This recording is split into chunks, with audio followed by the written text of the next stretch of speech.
In this application, we're going to look at using the Acuity AP820-5 unit. And you can see we've got it hooked up on a little manual slide here with a little rotary wheel encoder.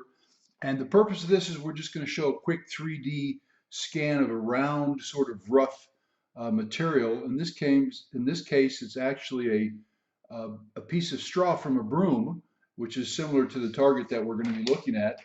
And we're going to be looking at using the Dash 5 model. And so the Dash 5 model is one of our more accurate laser line sensors, and it'll have a range of right at about 5.9 millimeters, or almost a quarter of an inch in depth of field. And the laser X range is going to range roughly from 3.9 to 5 millimeters. And we're going to have very good resolution, very good accuracy with this. So let's go ahead and take a look at that target. So here you can see we are measuring that surface profile, and if I were to move this, you can see how we're actually capturing that difference in the height on those materials. I don't have it lined up as well as I'd like, as far as parallel to the surface and parallel to the target. In a 2D mode, we do have some tools that we can use where we can come in and do some circle fitting real easily.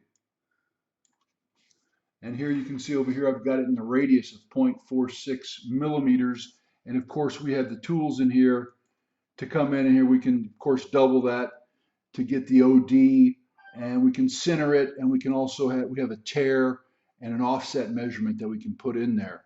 So you can see that the program will follow that, and it will give us dimensions, the diameter. Here we're again 0.465 millimeters radius very easily. So let's go ahead and clear that measurement. And now let's just look at the 3D tools we have.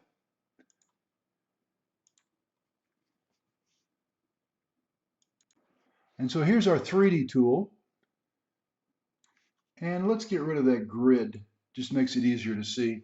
And as we scan this, and once again, this is a pretty rough encoder, so I'm not getting the density of data that I'd like to get. Normally this laser line will do about 94 profiles a second of 588 points.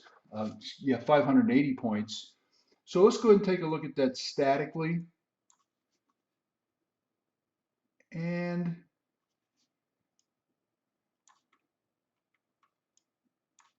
I'm not sure you're capturing this on the display on the video of this.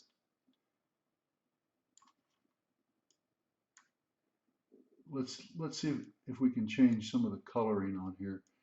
There, that'll give us a much better idea of the actual 3D data that we're capturing. And so you can see with the laser line, we of course can get a lot greater Y density, and we can easily do a 3D model of small round objects like this.